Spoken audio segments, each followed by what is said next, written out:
আসসালামু আলাইকুম প্রিয় ভিউয়ার্স, আপনারা সকলে কেমন আছেন? আশা করি ভালো আছেন। প্রিয় ভিউয়ার্স, ইসলামী ব্যাংক থেকে 50,000 কোটি টাকা তুলে নেওয়া হয়েছে জানিয়েছে গভর্নর।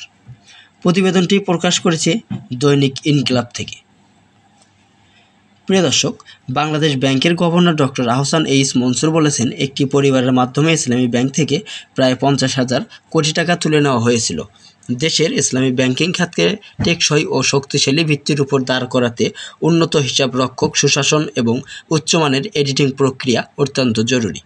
গতকাল রাজধানীর বনানীতে অনুষ্ঠিত বাংলাদেশ ইসলামী ফাইন্যান্স সাবমিট 2025-এর প্রধান অতিথির বক্তব্যে গভর্নর এসব কথা বলেন। তিনি জানান, কেন্দ্রীয় ব্যাংকে একটি আধুনিক ইসলামী ব্যাংকিং আইন প্রণয়নের কাজ করছে।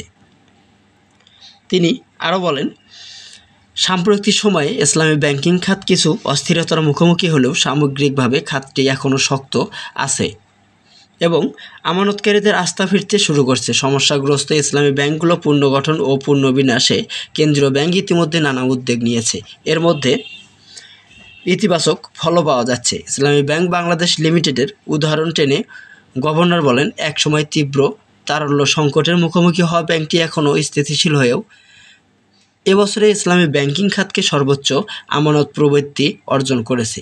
একটি ব্যক্তিগত পরিবারের মাধ্যমে আইবিএল থেকে 50,000 কোটি টাকা তুলে নেওয়া হয়েছিল, যা ব্যাংকটির উপর চাপ সৃষ্টি করে।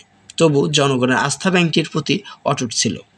গভর্নর আরও জানান, তারল্য সংকটে থাকা ইসলামী ব্যাংকগুলোর সুরক্ষা নিশ্চিত করতে কেন্দ্রীয় ব্যাংক ইতিমধ্যে একীভূতকরণ প্রক্রিয়া শুরু করেছে। আমানতকারীদের স্বার্থ রক্ষাই আমাদের প্রধান লক্ষ্য।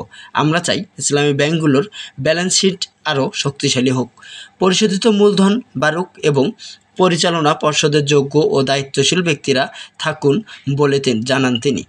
পরিকল্পিত ও সুশাসন উন্নয়নের মধ্য দিয়ে বাংলাদেশ ইসলামী ব্যাংকিং খাত আরও শক্তিশালী অবস্থানে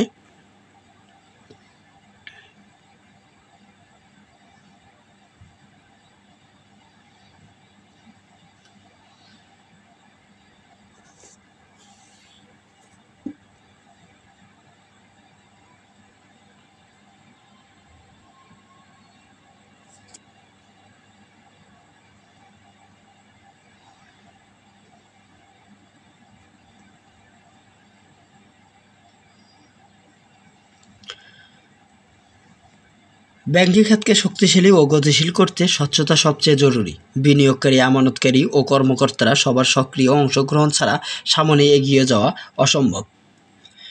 5 নভেম্বর আর্থিক অনিয়ম ও দুর্বলতার কারণে 5টি শরিয়া ভিত্তিক ব্যাংকে অকার্যকর ঘোষণা করে সেগুলোতে প্রশাসক নিয়োগ দেয় বাংলাদেশ ব্যাংক। ব্যাংকগুলো হলো এক্সিম ব্যাংক, সোশ্যাল ইসলামী ব্যাংক, ফার্স্ট সিকিউরিটি ইসলামী ব্যাংক, ইউনিয়ন ব্যাংক ও গ্লোবাল ইসলামী ব্যাংক।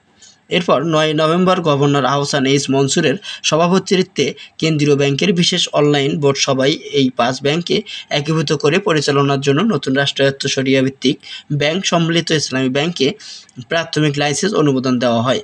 নতুন এই ব্যাংকের চেয়ারম্যান হিসেবে দায়িত্ব পেয়েছেন অর্থ মন্ত্রণালয়ের আর্থিক প্রতিষ্ঠান বিভাগের সচিব নাজমা মোবারক।